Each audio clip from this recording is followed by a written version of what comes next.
what separates great CEOs or even founders from those that may not make it is the ability to have that trust and to let go. If you are trying to micromanage and you're trying to sit in on every call and you don't have the humility to just say, I can't be in all of this. I need to trust my staff to be able to get us to where we need to be. At that point at which you're able to let go and then connect with them at a later time point to collate all of the pertinent information that's needed for you to execute on your job, I think that's when that transformation happens from good to great. Well, it's also the thing that gives you the most leverage as a manager is like your ability to like get things done through other people. And most of the time that comes through like training, coaching, etc. Is like, how can I make this team incredible to where my time, 30 minutes I spend with somebody is, or 30 minutes I spend with a team is going to be exponentially more valuable because they're going to take this information and then be able to leverage it right away, use it right away. Whereas like you can't do that individually, right? So it's like, then the larger the team gets, the more leverage you have, assuming that level of, skill and coaching and, training kind of sort of continues, right? Before we get into today's show,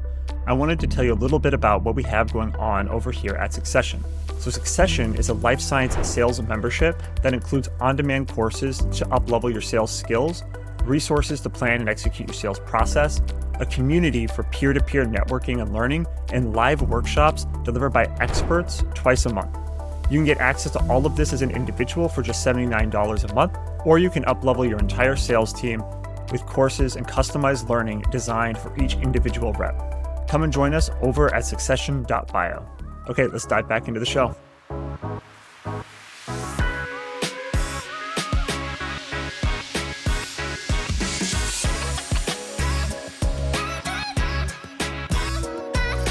Hey, welcome to another episode of Sales DNA Podcast. We have Tom Conklin here today. He's the Director of National Sales at Mission Bio. And this is a great conversation all around sales leadership. We talk about things like hiring, how to build a rep profile, how he got into sales leadership, what it's like to carry the bag, right? So having to actually go back from being a manager to carry the bag and then hire a team again, and a lot of the nuances in between. So what did you think about this one, Nick? Yeah, I really enjoyed it. I enjoyed his view on going back to carry the bag and how that's helped his management moving forward. His view on how you're hiring in sales profiles and how it should match the customer, not just the company they're selling for, but the customer they're selling to. That was really great. But most of all, I enjoyed the fishing analogies. So let's listen for those. Yeah, we had quite a few of those. So awesome. Well, what do I always say that you always say that I say? Dive right in. Hey, Tom, welcome to the podcast. We're excited to have you here. Yeah, thank you for having me. And for those of you that are listening and not watching this on the YouTube stream, Tom has on a fantastic jacket. So if you want to see it, you got to jump over to the YouTube channel and watch it there. But without further ado, Tom will ask you the same question we ask everybody. Give us a crazy or funny story that's happened in your career. Sure. I think there's too many funny stories to count if I think back. But in terms of a crazy story, I guess just in recent terms, I'm sure everyone would agree that the market has been quite crazy since last year, but definitely through H1 of this year. And I actually lost about 75% of my team back at the end of Q1 and had to rebuild. And, it's been quite a challenging time. It's, really led me to think about a lot of different things, but I'm happy to say that I endured that, and I've been able to hire for 3 out of the 4 positions that I had open, and now I'm fully staffed again. So I'm very excited about that. But it's pushed me in to a different direction. One of them being player coach and having to be able to carry the bag again and understand how to get deals done, right? Not just manage from above, but to lead by example and work with the team. So yeah, I would say navigating what has been the crazy market that we're all currently sitting in. Right? And say you've been asked to carry the bag again at the time when the bag's particularly heavy, right? Carry this. Or is it light? I don't know. I don't know what the right answer there is, right? I mean, heavy as in difficult, not heavy as in. Oh, got it. Yeah. Sure. Yeah. I mean, the bag itself, we have been launching quite a few NPIs, so it has been getting heavier. That's good. It's just a matter of captivating people to want to meet with you, right? Mm-hmm. I think often, a lot of times people get fixated on revenue, right? Obviously, revenue is a lagging indicator, and there's leading indicators that lead into what eventually turns into revenue. And while people can myopically be focused on where is the order, a lot of people don't ask where where's the meeting, right? Like let's secure the meeting before we secure that order. And that's something that I've been working on with my team, because I think that it's critically important nowadays. I mean, look, we're talking on a podcast and we're having this discussion here. This is one of many that are out there. I think it's one of the better ones. But that being said, there's a lot of noise. There's a lot of chatter. There's a lot of diversification in communication nowadays, and time hasn't expanded with that, and reciprocity, right? So where are people spending time? How do we get a hold of them? Has definitely been a big focus. Yeah, it's I think every company that we've talked to, pretty much every single one. I don't know if there's one that hasn't mentioned how much harder prospecting has been.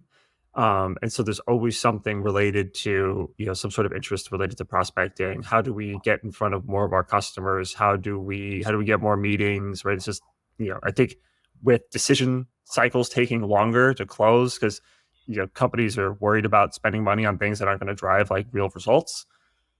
That leads to people being less likely to want to take meetings. And you also combine that with all of the crap messaging that gets blasted out on email and LinkedIn and all these different channels. And so people are just bombarded with all of this. And so, yeah, it's hard out there to get these first meetings. So I'm curious. So when you first kind of had to go back, pick up that big old heavy bag and start carrying it again, where was the biggest wake up call, right? It's like, hey, you've been managing people for a while, helping, drive, coach, lead the team. What was sort of the biggest wake up call when you had to now be the one on the front line making it all happen? Yeah. So as I mentioned, I had some attrition on the team, and I think every company has dealt with that.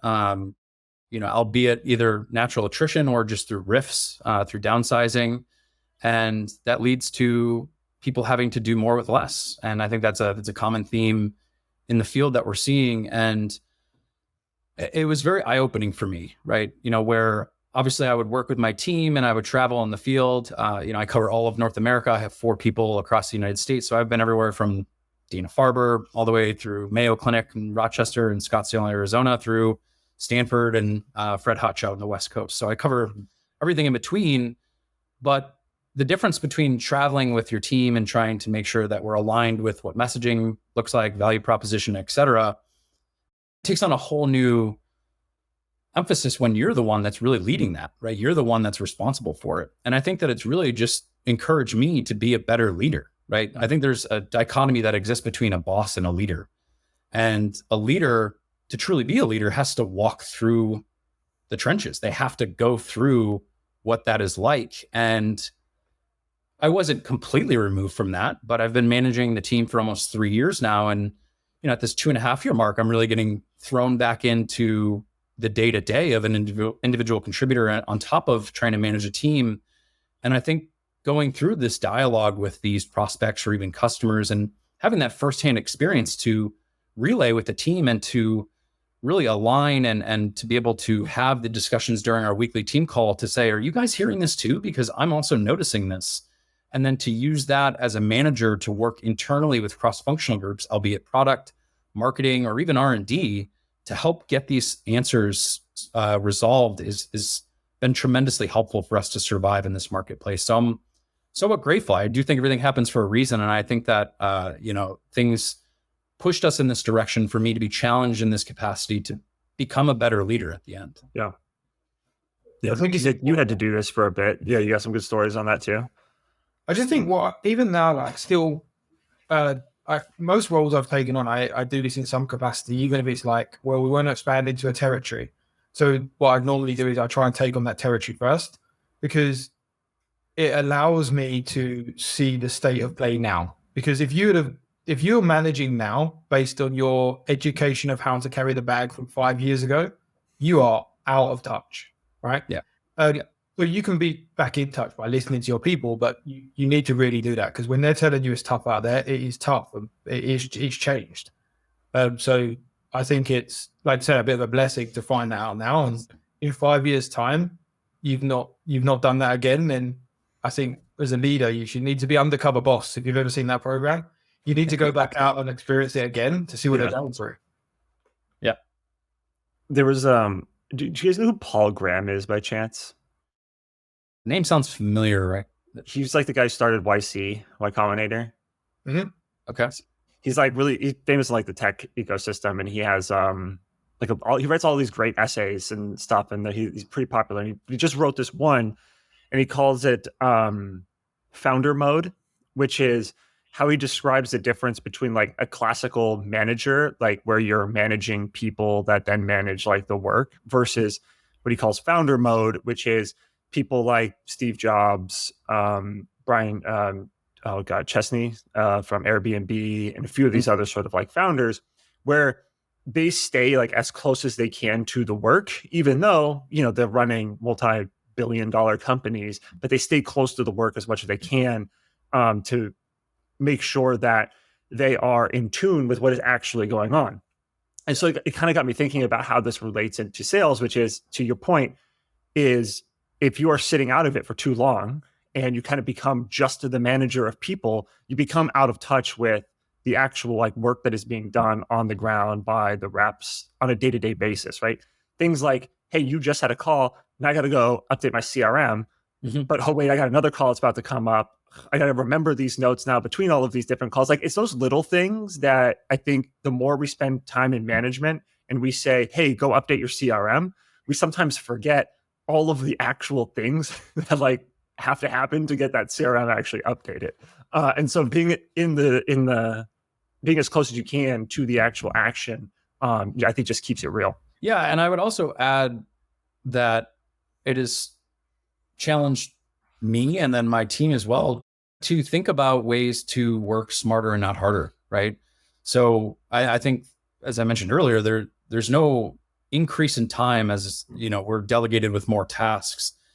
And I think that it's important that in the day and age that we live in, 2024, that we lean into some of the ways of automation, AI, machine learning. I know all these things are buzzwords, but there is value in them. I was just talking to my team about leveraging ChatGPT to provide structure and framework for strategy planning and organizing, going after certain clinicians. Just because it's got this shiny aura to it and you don't really know how to use it in detail, let's do it together. Let's try it, see what it can do, so then we can say that we've tried. And to that point, if somebody asked me 5 years ago, is Twitter a good lead source? I'd be like, absolutely not. It's just nonsense that's on there. But then if you really sit down and you tailor and curate a feed that you want and you need, depending on the market that you serve, it could be a tremendous lead source. For the academic sector and the clinical physicians, research scientists, it's where they post all of their publications. It's the first place they go. It's where they're talking. So it's where they're existing and they're communicating with each other, right? So I think that's very important to be plugged into that, not just looking on a website that could be updated 8 months ago. I think so. Selling into the times that we're in is also critically important so that you're coming off as informed and what they're doing. Mm-hmm. Yeah, 100%. Speaking of ChatGPT, Nick built, you want to talk about it, Nick? A little project you put together with that? Pocket Nick. Yeah, Pocket Nick. Well, it's not even you. You had to clarify who Nick is, though. So, those listening, I'm obviously I'm co-founder of Succession, but I also am SVP at Divinigent, which is another company. And our head of research is, his name is Nicholas Nicolau. We call him Nick for short. But annoyingly, Nick isn't always awake at 2 a.m. when I need it. It's just infuriating, right? It's unreasonable of him not to be awake when I need it. And he's a technical expert. So I built a GPT, which is like the ring fence version of ChatGPT, and fed it all of our publicly facing information, like decks, protocols, etc. And now, while on a call with a customer, I can ask it a question and it will answer based only on our publicly facing information, not stuff on the internet. So I have a technical support expert from GPT. That's awesome. And called it Pocket Nick, which infuriates. He's Greek as well, so I can even get it to answer in a Greek accent for fun. Really tailoring to the end user, right? That's exactly. But to your point, though, stuff like that, though, that that is a way to save a bunch of time, right? Instead of now having a rep need to get off of a call with a customer to then go ask a question and then have to send a follow-up email to somebody, they could potentially just ask the question to ChatGPT on the call and get the response and then answer the customer right then and there too. Yeah. It's critical. I mean, it could be the difference between getting an answer immediately or spending 2 weeks in back and forth emails, right? And we know time kills all deals. It's the number one killer of deals. The number one killer of deals is time. Yes. And not having the next steps. Yeah, that's very critical. Okay, so maybe I want to take a step backward a little bit and talk a little bit about how you got into sales leadership. What was the kind of thing? Did you always know you wanted to, kind of get into the leadership side of things, or did it just hit you one day? How that's what happened? Yeah, that's an excellent question, and I think getting at the core of it, I always knew that I wanted to move into leadership, but it was this elusive, I'll do it at some point. And it wasn't until I joined here at Mission Bio that I was presented with a very unique opportunity to move into leadership in, a rather short tenure of being in the life science tools industry. And I took it to heart with the opportunity that my leadership team has, given me to be able to move into leadership here at Mission Bio. I had done well as an individual contributor, and there was a need. Now, at the time, to be quite frank, I actually wanted to go for an expansion role in a business development capacity for cell and gene therapy. And after further consideration and looking into things from a more strategic career perspective, it made more sense for me to pursue the opportunity in leadership. And I look back and I'm so grateful and thankful that I was given the opportunity, but I'm also thankful that I pursued it and I went after it, because I've gotten such a tremendous amount of experience and exposure to decision-making from a high level. I work at a late stage startup, and we're not a big team, right? We're like 115 people. So being able to work directly with C-suite individuals and being able to work with a chief medical officer on product development for something that we hope to be diagnostically used in the future has been tremendously rewarding. I think at the end of the day, obviously I love being in sales, but I really am just a technical person at heart. I worked at the bench and I made the transition over to the dark side, as people typically say. But the reason why I went into cancer research and the reason why I went into medicine is because I care about helping people. I want to see people not suffer. 1 in 3, and that statistic continues to rise, is people affected by cancer. It's horrible. I've had family members, I'm sure both of you, family, friends, it's unforgiving, right? And it's also a lot of times just a disease of our own blueprint, which is terrifying. It's almost like a roll of the dice. So how can we further unravel these perplexing and profound questions around the complexities of cancer to be able to attack it with the best resources and tools that we have? And being able to lead a team in that capacity, to carry that weight. I'm not saying I'm on these calls, like Mel Gibson and Braveheart, charging in, but I do try and take that tone, and I do try and lead with my team that we have a real opportunity here. Let's seize the moment. Let's go after it. Let's give it our best shot, and let's win, right? And I think that that's what's been the most important to me. So getting back to your original question, I've always had aspirations of being in leadership. I'm very fortunate that I've been given the opportunity, and I look forward to what the future has ahead of me too. So, I mean, I think one of the other things that you mentioned in there, which is important, is there's this sort of intrinsic motivation that you have for the company that you're at. And there's more. It seems like there's a lot more there than just like, hey, this is my job. And so I think when those things happen, you can kind of, I don't know, it feels like it's a higher calling of, okay, I'm here. I'm going to take on more. I'm going to try new things. I'm going to, do whatever needs to get done because I want to be successful for this company because we're doing some cool stuff. Yeah. And I think a lot of people get stuck in, it's like job mode where it's just like they clock in, they clock out, and they do their job. And maybe it's because they're not at the right type of company and the right type of roles. And I feel like life's too short to try and do that. It's like, go find the right company. If you got a company you don't love, go find the right company where you can have that sort of intrinsic, mission-driven motivation to want to be successful. And I think it makes all the difference. I agree. And I actually think that you're saying about leadership and the mindset. This is my own personal opinion maybe, but your mindset's actually one step further already. I see that if you're caring about the company and not just caring about your team, that's an executive mindset. because an executive needs to put a company first above everything. And I think that's like when people say about growth mindset, that's often what they mean as well. You're thinking about growing the company, not just yourself. And it's important. Going back to what you had mentioned about being passionate, right? I think at the core of anybody that's working in sales, you need to be passionate about what you're selling. And I think something that I've learned at a young age that my father told me is, if you love what you do for work, you won't ever work a day in your life. And I agree with him completely, because yes, you will find yourself in a position where, from a financial perspective, you will need to have a job, right? And I do hope that everybody has the opportunity to pursue a job that they love and they enjoy doing. And I encourage everyone to continue for that pursuit, right? But for me, I'm an early riser. I get up super early every day, and I like to time block things because I think it's the most effective way to operate both business and personal life.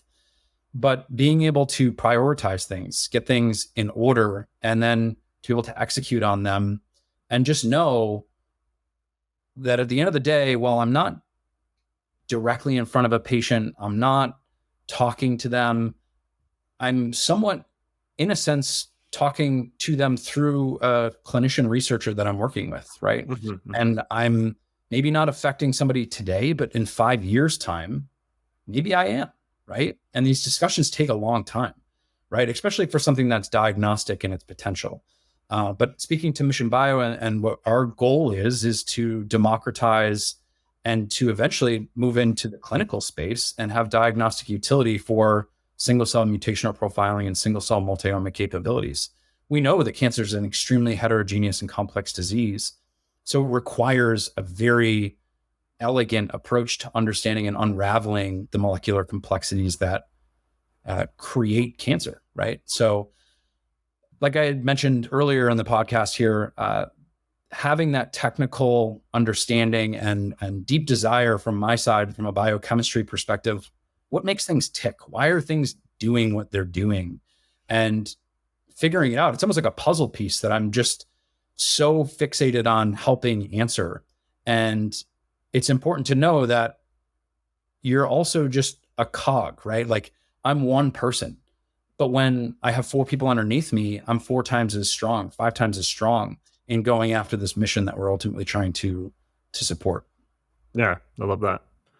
One of the things that you mentioned in there is your technical sort of background, expertise. How do you feel like that has played a part in your success? And how do you look for that maybe when you're hiring other sales reps? Yeah, that's a great question. So I think it really depends. There's a wide array of different positions in the sales world, right? There may just be a straightforward commodity-based sale that's more purely numbers driven. There's a lot of run rate, small growth expectations. And then there's positions that we have here at Mission Bio. We're a late stage startup. Nobody really knows who we are, trying to make a name for ourselves.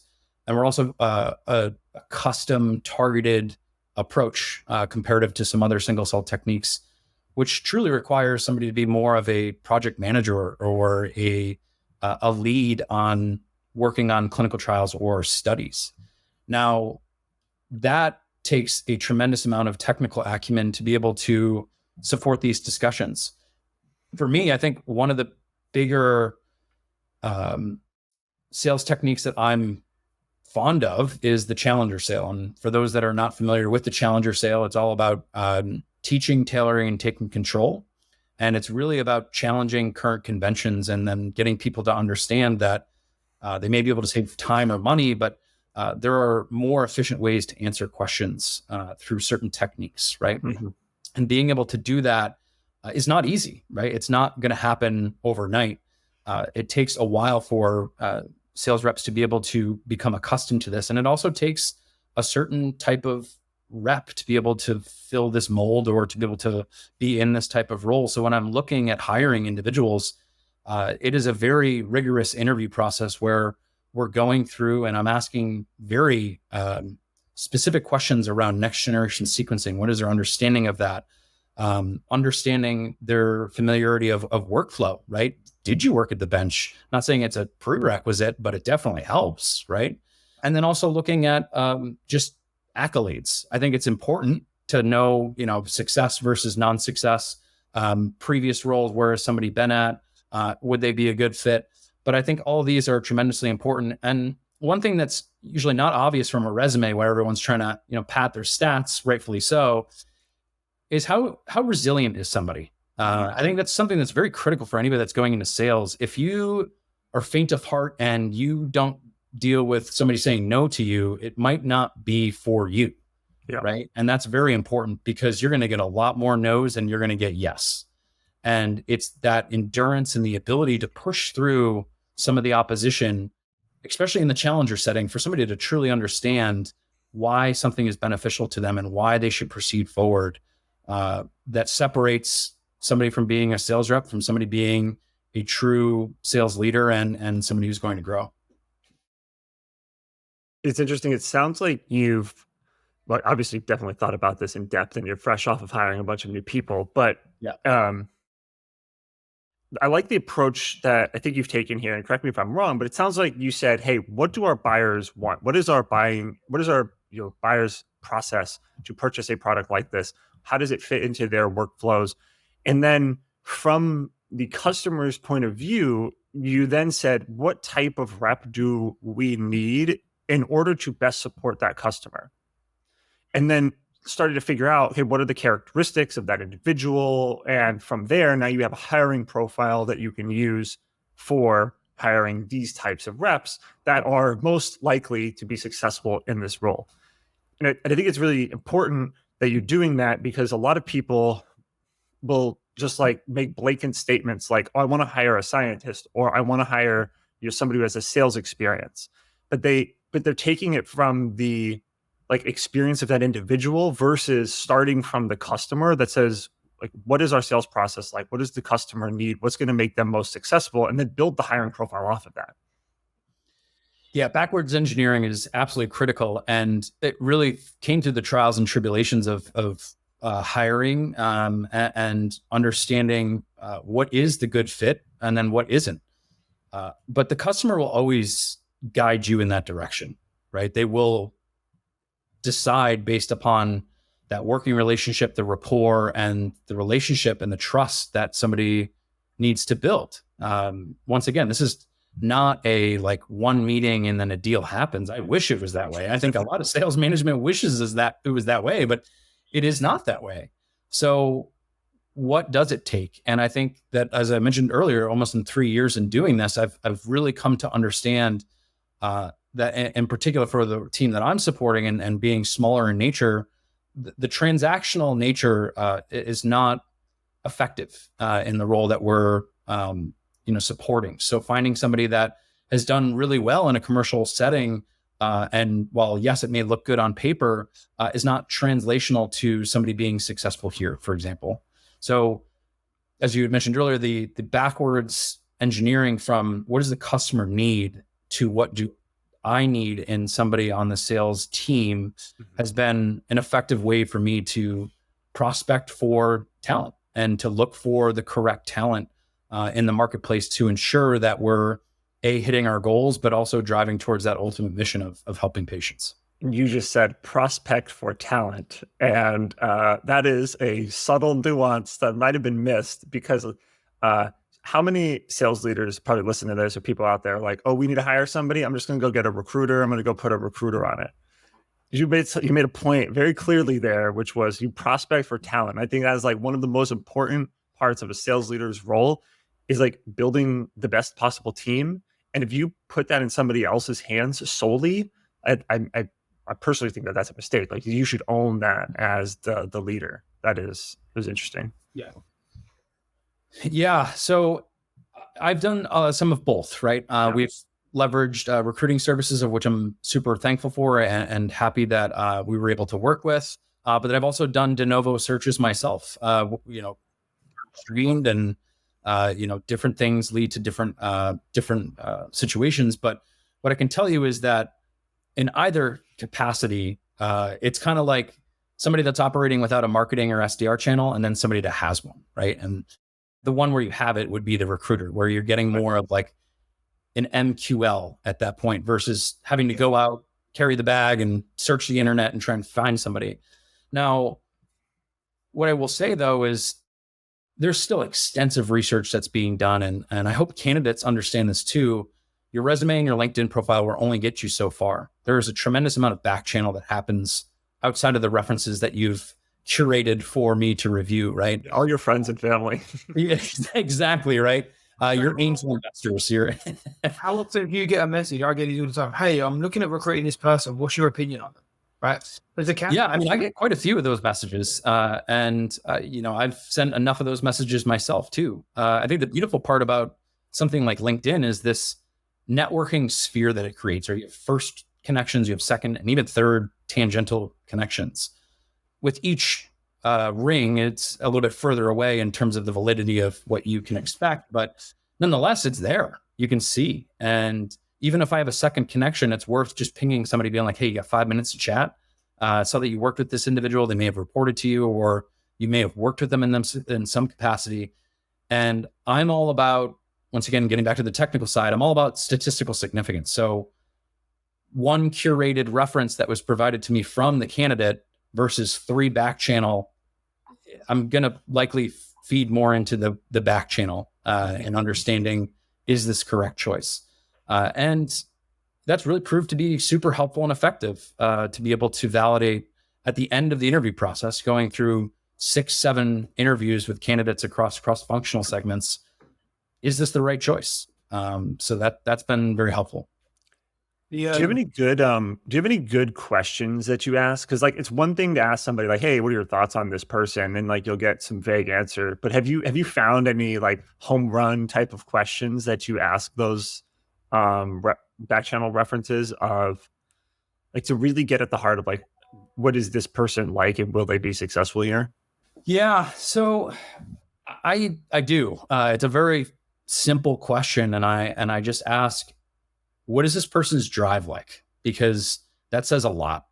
Nice. And I think a great question. Jumping off of that is how prompt and attentive are they? Because the other thing that it's important to note in sales is following up and just being prompt with replies is worth its weight in gold. It's probably the one thing, and I treat it as like a fishing analogy. If you have a fish on the line, you better reel that damn fish in, because if you just let it go, it's going to keep swimming away and it's going to get further away. The line's probably going to snap and you're not going to get them back, right? So I think that's super important. But getting at the drive part, I think that's what's most important to me is, does somebody care about what they do for work? Mm-hmm. Because feeding into the comment I made earlier, you need somebody that's passionate about what they do. If somebody is not passionate, or if they don't believe in what they're selling, they're not going to sell anything. And that's very important, because we've all seen those reps that are just carrying the bag, trying to make their paycheck. Let's see how we can work some end of quarter promos. Maybe I can make my commission. That's no way to live, in my opinion. We've all been in those scenarios, and we've all, been in these end of quarter situations. But what is your purpose beyond just making money? That's We're all out here making money. It's a means to an end. And are you working to live, or are you living to work? Is another great question to ask yourself. So, I would say, what is that individual's drive? This is a very important question. It's a good one. You was talking about like finding the right people, and there was a quote I'm pleased I heard many years ago, and helped me when I was thinking about recruiting. And it was a guy called Stephen Bartlett. He's a famous sort of entrepreneur outside of our space, but in the UK, he's on the equivalent of Shark Tank. So he's one of these guys. And he said when he first started his business, he thought it was so important to be involved in everything, to know what everyone's doing and follow things around, be at the coalface, all of this stuff. And he said it wasn't until he realized that his main job as CEO is to recruit the right people. If he does that, he doesn't have to do anything else. Right. So as CEO, he just said all he has to do is get the right people. And he said that once he realized that, his life became a lot easier. Yeah, I think that speaks to what Harrison mentioned earlier about some of these founders, right? Like Steve Jobs was very adamant about surrounding himself with people that were smarter than him. I think it's an excellent way to look at it. That's why there may be a desire. Say that again, Nick. I think you cut out a little bit. I said it's why Harrison wanted me on his team. He needed people smarter than him. No, I just like being the smartest person in the room all the time, and so that's why. Um, no, but what you had mentioned is very important. I think that what separates great CEOs or even founders from those that may not make it is the ability to have that trust and to let go, right? If you are trying to micromanage and you're trying to sit in on every call and you don't have the humility to just say, I can't be in all of this. I need to trust my staff to be able to get us to where we need to be. At that point at which you're able to let go and then connect with them at a later time point to collate all of the pertinent information that's needed for you to execute on your job, I think that's when that transformation happens from good to great. Well, it's also the thing that gives you the most leverage as a manager is like your ability to like get things done through other people. And most of the time that comes through like training, coaching, etc. Is like, how can I make this team incredible to where like my time, 30 minutes I spend with somebody or 30 minutes I spend with the team is going to be, exponentially more valuable because they're going to take this information and then be able to leverage it right away and use it right away. Whereas like you can't do that individually, right? So it's like then the larger the team gets, the more leverage you have, assuming that level of skill and coaching and training kind of sort of continues, right? Yeah. And so two things, right? We've all had micromanagers. They're the worst and nobody likes them. They are actually counterproductive. They don't help. And I am a big fan of Michael Weinberg and his Sales Management Simplified, and even Sales Simplified. I would encourage everybody to read that book. It's great. It's a great book, right? I think Mike Weinberg is one of the best in the game. And his big thing is having a sense of personal accountability. It's not micromanaging if we're asking people to follow through on their tasks and responsibilities, and we're setting metrics to hold people accountable. It's not unfair to ask people to log notes to CRM. I think it's completely rational to be able to automate things, make things less tedious for the sales team. And that's what I've tried to do here at Mission Bio. But we're still going to have to hold each other accountable. We all have goals. And, in addition to that, and as you had mentioned, sure, I can try and strongman positions where, I'm getting on calls and I'm trying to do the presentation. I'm trying to close the call and, delegate other things to my team. But it really comes down to that mantra of you could teach somebody, or you can fish for somebody and feed them for a day, or you could teach them to fish and feed them for a lifetime. And I think that's very true in sales too, where teach your team how to fish. You'll feed a lot more people. Yep. And then make sure they follow up with that fish over and over and over. I don't know why we keep coming back to fishing analogies. I'm a big fisherman myself. I do like fishing, so maybe that's why. Yeah. I always used to just tell everyone I recruit that you are going to expect to be the managing director of your territory. Yep. And if you're not okay with that, then you shouldn't be coming to this team, because I can't organize myself. I'm not going to be able to organize somebody else. Like this is true. I can confirm he cannot organize himself. I'm not organizing someone else as well. Sounds like a horrible job. I say something similar to my team. I essentially tell them, hey, listen, I'm here to support you and your ownership and operation of the Mission Bio franchise in the Northeast or the Southeast or the Midwest or the West, right? And I'm here to provide you with the tools and resources, i.e. the French fries and the burgers that you need. Get out there and get people to buy the French fries and burgers, right? And in the case of what we're doing, it's in single cell instrumentation and consumables. So burgers, fries. Don't try and eat them though. No, yeah, you'll get sick if you eat our material. I'll just put that disclaimer out now. Yeah.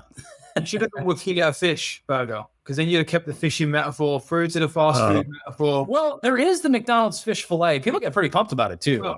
So we call it filet fish over here. Yeah, it's the same. Filet fish. Yeah, same thing. Yeah. Awesome. Well, we're coming up on time here, Tom. It's been a pleasure so far. But one last question for you. Since we've been talking a lot about sales leadership, be really curious to hear maybe a piece of advice that you'd give to somebody in sales that's thinking about if management is right for them or if they should go into leadership. What would you say to them? I would encourage anybody that has the opportunity presented to them to seriously consider it. I think that if it's something that you've been thinking about, it's likely something that you're yearning for. So follow through on it. Go with your gut feeling and truly vet whether it is something that you want to pursue. It's not going to be for everyone. We know that. And I think that that's important to also have the humility to say, if it isn't right for you, to not pursue it. Yeah. But I do think that a lot of times people look at things from the perspective of, oh, well, I'll just try and get into management by going to another job. And that's not going to work, right? Like if there's an opportunity for you to move into management with where you are now, weigh the pros and cons and see if it is worth it. But if it's something that you've been thinking about, I highly encourage you to pursue it, because there is definitely a need for more sales leaders out there that are willing to put in the extra effort to rise above the noise and to lead teams, not just manage teams. I'd love that. Yeah. Well, that's great. Great way to end the podcast. Well, appreciate it, Tom. Of course. Thank you. Yeah, it's been great talking with you, and yeah, we'll see you soon. Sounds good.